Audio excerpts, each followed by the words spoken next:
Hello, my dear students. Welcome to my channel Hindustan Knowledge and I hope you all are doing great. आज के इस video में मैं class 9th के जितने भी बच्चे हैं उनके सब्जेक्ट इंग्लिश का एनुअल एग्जामिनेशन का पेपर लेकर आई हूँ। यहाँ पर बच्चों हम उन सारे क्वेश्चंस को डिस्कस करेंगे जो कि आपके एग्जाम पॉइंट ऑफ व्यू से बहुत ही ज़्यादा ज़रूरी हैं। तो यहाँ पर आपको कुछ जनरल इंस्ट्रक्शंस दे रखे हैं, जैसे कि शुरू के 15 मिनट बच्चों आप सभी को क्वेश्चन पेपर को पढ़ने के लिए मिलेंगे। सारे के सारे क्वेश्चंस कंपलसरी हैं और जो आपका पेपर है वो 2 पार्ट्स में डिवाइडेड है। सबसे पहले हम लोग यहाँ पर पार्ट ए को डिस्कस करेंगे, जिसके अंदर आपको एक पैसेज दिया गया है। ये जो पैसेज है आपका सुभाष चंद्र बोस के बारे में है। तो who was Subhash Chandra Bose? So guys, he was a great leader of India. His countryman called him Netaji. तो उनकी जो हमारी कंट्री के जो लोग थे उनको नेताजी कहते थे। Why? Because he lead them to the right path, क्योंकि वो उन लोगों को एक सही रास्ते पे लेकर गए थे। He was imprisoned many times, उनको बहुत बार जेल हुआ, but soon he found out that more effort should be made to India free. फिर उन्हें लगा कि अगर हमें इंडिया को आज़ाद करना है तो हमें ज़्यादा से ज़्यादा एफर्ट्स करने पड़ेंगे। The British power was getting weaker in the second world war.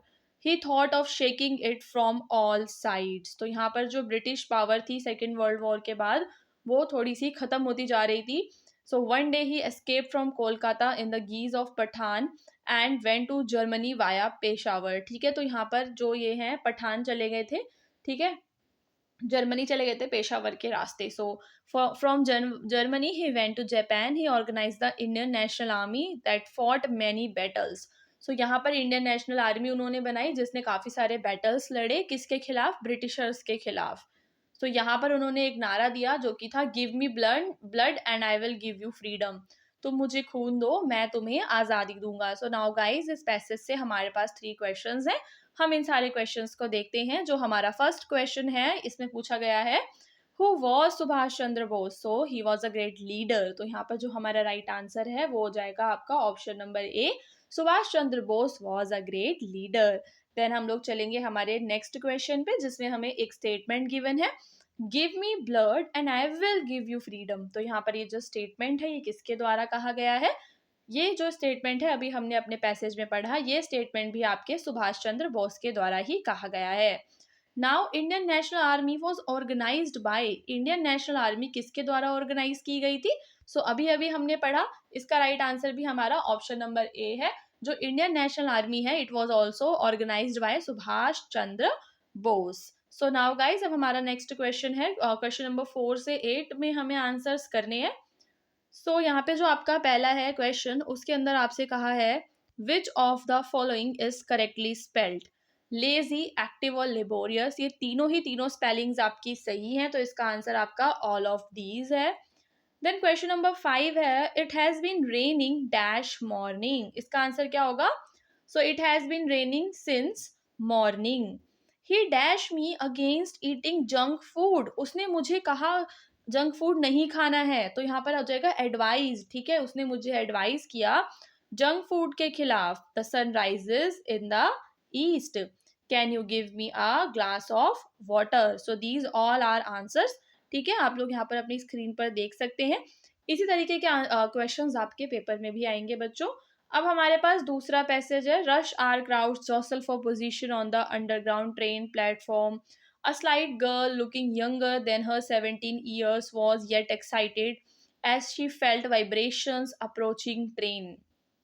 यहाँ पर ये जो है चैप्टर की जो लाइंस हैं, ये जो चैप्टर है वो है आपका साउंड ऑफ म्यूजिक से लिया हुआ है, जिसमें हम लोग एवलिन ग्लेनी की स्टोरी पढ़ते हैं।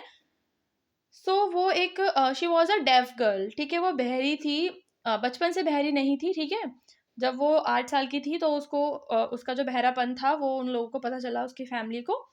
यहाँ पर हमें बताना है कि who is the author of the sound of music. यहाँ पर इसका हो जाएगा आपका एवलिन ग्लेनी, क्योंकि यहाँ पे यंग गर्ल की बात हो रही है।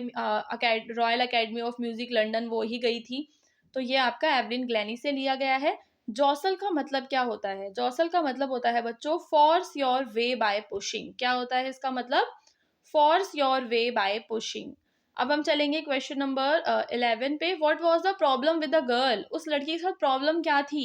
यहाँ पर आपके पास ऑप्शंस हैं, शी वॉज डम, शी वॉज लेम, और शी वॉज डेफ, और she was crippled.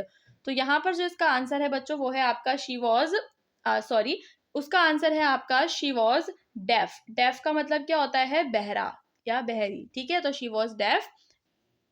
Eight what age did she lose her hearing ability for the first time? वो कितने साल की थी जब उसकी सुनने की क्षमता चली गई? तो शी वॉज 8 years ओल्ड। फिर आपका नेक्स्ट जो क्वेश्चन है बच्चों वो केजिया वाले चैप्टर से है कि जो केजिया है उसको एक नाइटमेयर आया, उसने एक डरावना सपना देखा। तो उस सपने में उसने क्या देखा था? उसने देखा था a butcher with a knife and a rope. So now अब हम चलेंगे, जो हमारा नेक्स्ट क्वेश्चन है वो आपका पोयम वाला है। यहाँ जो फर्स्ट क्वेश्चन है उसमें पूछा है आपसे इस पोयम का नाम बताओ। पोयम क्या है? Away away in the north land where the hours of the day are few and the nights are so long in winter that they can not sleep them through. ये जो poem है यहाँ पर हमें north land देखने के लिए मिल रहा है, तो हम गैस कर सकते हैं कि इसका आंसर आपका ए वाला ही है, a legend of the north land, ठीक है। यहाँ पे नेक्स्ट क्वेश्चन है who is the poet of the poem? यहाँ पर जो इसका पोएट है वो आपका कौन है बच्चों? क्या है वो? आपका फोब कैरी है। इसका राइट आंसर आपका ऑप्शन नंबर बी है, fob carry is the poet of the legend of the Northland. Now यहाँ पर आपको राइट ऑप्शन चूज करना है, इन क्वेश्चंस के आंसर्स करने हैं। ये जो फर्स्ट जो क्वेश्चन है आपका विंड पोयम से है। What should people do to make wind friendly according to the poet? लोगों को क्या करना चाहिए विंड को फ्रेंडली बनाने के लिए? स्ट्रॉन्ग होम्स बनाने चाहिए या घर को तेजी से मतलब डोर्स को लॉक करके रखना चाहिए? विंड को डिसरिस्पेक्ट करना चाहिए या फिर बोथ ए एंड बी? यहाँ पर जो इसका आंसर है वो आपका बोथ ए एंड बी हो जाएगा, ठीक है। उसके बाद the poet describes wind as both A and B. जो पोएट है वो विंड को क्रिएटर भी कह रहा है और विंड को डिस्ट्रॉयर भी कह रहा है, ठीक है।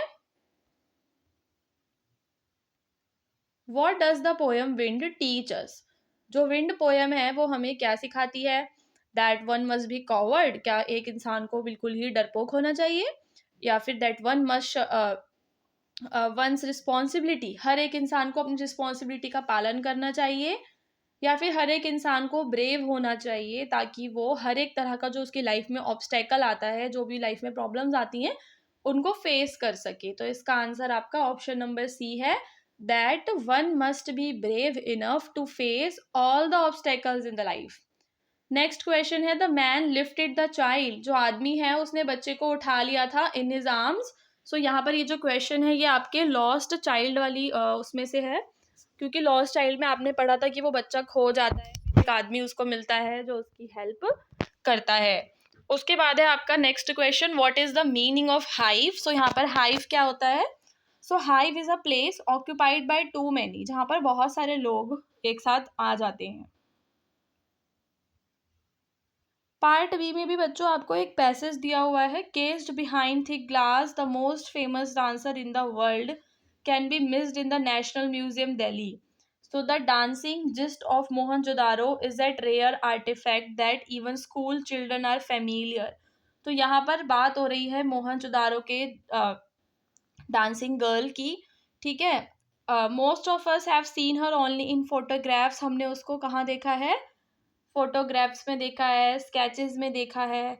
One discovers that dancing girl has no feet, she almost a little over 10 centimeter tall and human palm, but she surprises us with power of great art by ability to communicate across centuries. यहाँ पर सबसे पहले मैं आप लोगों को बता दूं कि जब भी आप लोग पैसेज सॉल्व करेंगे तो उसके अंदर आप लोगों को एक ट्रिक यूज करनी है, और वो ये है कि पहले एक बार ना अपने क्वेश्चंस देख लो। जब हम क्वेश्चंस देख लेते हैं तो हमें पता चल जाता है कि हमें किन किन चीज़ों पे फोकस करना है, ठीक है। सबसे पहला जो क्वेश्चन था कि जो डांसिंग गर्ल है वो कहाँ से बिलोंग करती है, हमें ये बताना है। और म्यूजियम में वो किन सब के साथ रखी हुई है वो बताना है। और यहाँ पर अमंग वर्ड का सिनोनिम ढूंढना है पैराग्राफ 1 से। और उसकी जो डांसिंग गर्ल का साइज है क्या वो ह्यूमन पाम के बराबर है वो बताना है, ठीक है। सबसे पहले हम अपने फर्स्ट क्वेश्चन का आंसर फाइंड आउट करेंगे। जो डांसिंग गर्ल है बच्चों वो कहाँ से है? मोहनजोदारो से है, ठीक है। यहाँ पर मोस्ट ऑफ हमने उसको फोटोग्राफ्स में ही देखा है। इसके फीट नहीं है, 10 सेंटीमीटर टॉल है और ह्यूमन पाम के बराबर है, तो वो वाला जो क्वेश्चन नंबर 4 था वो ट्रू हो जाएगा, ठीक है। तो वो वाला क्वेश्चन हमारा ट्रू है। और A series of bangles of shell or wore a thin metal cloth her left upper arm all the way down her fingers। अब यहाँ पर उसका डिस्क्रिप्शन दे रखा है कि एक नेकलेस है, पेंडेंट है उसके ऊपर, ठीक है। She speaks of undaunted ever hopeful human spirits. She reminds that it is important to visit museums in our country. तो वो हमें रिमाइंड करवाती है कि हमें म्यूजियम्स जाना चाहिए अपनी कंट्री में। एक क्वेश्चन और था जिसमें हमें अमंग वर्ड का सिनोनिम ढूंढना था, ठीक है। फर्स्ट पैरा में से कह रहा है अमंग वर्ड का सिनोनिम ढूंढो। सो यहाँ पर इसका सिनोनिम कौन सा हो जाएगा बच्चों, आपको ढूंढना है। Caged behind thick glass the most famous dancer in the world can easily be missed in the national museum. The dancing girl of Mohenjodaro is that rare artifact that even school children are familiar with, ठीक है। सो यहाँ पर हमें first word का जो आपका among word है उसका सिनोनिम ढूंढना है। That our school textbooks also communicate the wealth of 5,000-year heritage of art. You have to be alert to her existence there amid terracotta animals to rediscover this bronze broad image। तो यहाँ पर आपका amid जो word है, ठीक है, amid जो word है वो है आपका सिनोनिम अमंग का। ओके, सो एक बार मैं आपको सारे क्वेश्चंस बता देती हूँ, ठीक है। सारे क्वेश्चंस हम लोग यहाँ पे डिस्कस कर रहे हैं। जो भी बच्चे हैं जिन्हें अभी तक समझ में नहीं आया है तो मैं एक बार फिर से बता देती हूँ। जो डांसिंग गर्ल है वो कहाँ से बिलोंग करती है, मोहनजोदारो से, ठीक है। उसको म्यूजियम में टेराकोटा एनिमल्स के साथ रखा हुआ है। अमंग का वर्ड जो हमें मिला है पैसेज में वो है हमारा एमिड। और जो डांसिंग गर्ल है वो बात ट्रू है कि उसका जो साइज है वो ह्यूमन पाम के बराबर है। अब चलेंगे हमारे राइटिंग सेक्शन पे, जहाँ पर आपको एक एप्लीकेशन लिखना है to the principal of your school against insufficient supply of water in your school. आपके विद्यालय में पानी नहीं आता तो उसके बारे में आपको एप्लीकेशन लिखना है। या दूसरा एप्लीकेशन आप इस बारे में लिखेंगे कि जो आपका फ्रेंड है उसको आपके भाई की जो मैरिज सेरेमनी है उसके अंदर आप उसे इनवाइट करेंगे। और जब आपको आर्टिकल्स लिखने हैं तो यहाँ पर आप लोग वाटर कंजर्वेशन और वर्ल्ड एनवायरनमेंट डे पर आर्टिकल्स लिख सकते हैं। फिर आ जाएगा आपका ग्रामर सेक्शन, जहाँ पर आपको जो वर्ड्स हैं उनको रीअरेंज करना है। सो यहाँ पर जो आपका फर्स्ट रीअरेंजमेंट है वो है the red roses in my garden are beautiful. क्या है इसका, the red roses in my garden are beautiful. फिर आपको अगले वाले को चेंज करना है इन पैसिव वॉइस, तो उसमें हो जाएगा आपका natural habitat should be protected, ठीक है। तो ये था we should protect the natural habitat, क्या था, we should protect the natural habitat. तो इसका क्या हो जाएगा, natural habitats should be protected.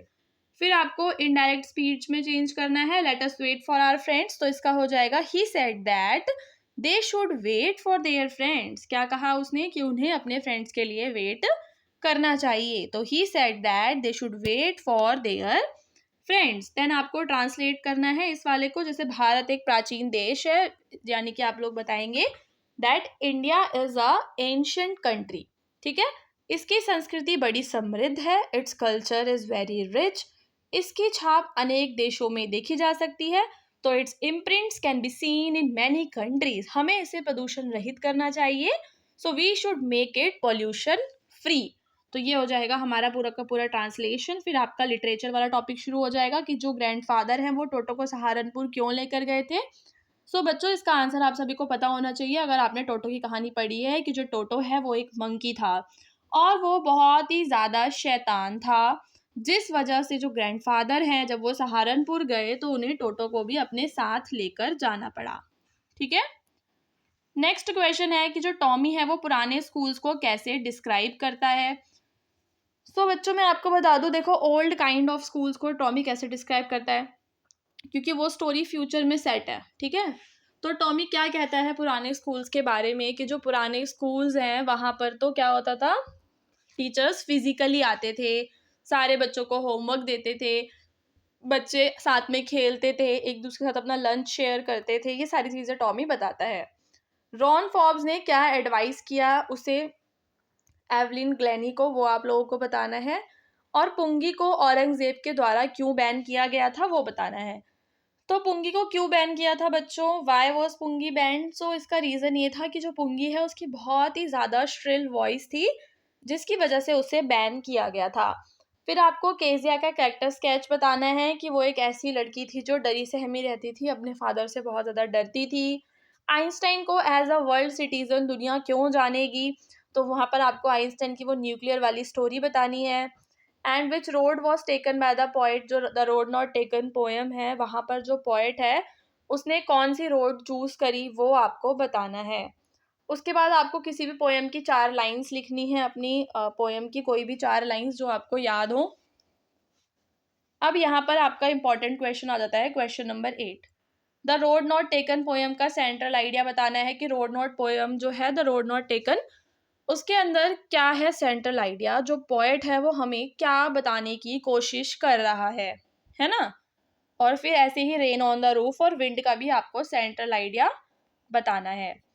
उसके बाद आपको 30-40 वर्ड्स में इन क्वेश्चंस के आंसर्स करने हैं कि जो अब्दुल कलाम है उनकी अर्ली लाइफ बतानी है। Who seem to comfort George, ये वाला क्वेश्चन आपको बताना है। पशुपतिनाथ जो टेम्पल है और बौद्धनाथ जो टेम्पल है, दोनों के बारे में आपको डिस्क्रिप्शन देना है।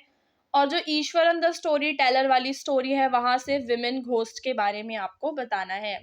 सो गाइज, हमारे पास आपके सारे के सारे जो इम्पोर्टेंट क्वेश्चंस जो हैं, जो आपके पेपर्स हैं, जो 2024-25 के लिए ज़रूरी हैं, वो सारे के सारे हमारे पास अवेलेबल हैं। चैनल को ज़रूर सब्सक्राइब करें अगर आपको अपने बाकी के सारे पेपर्स भी देखने हैं तो।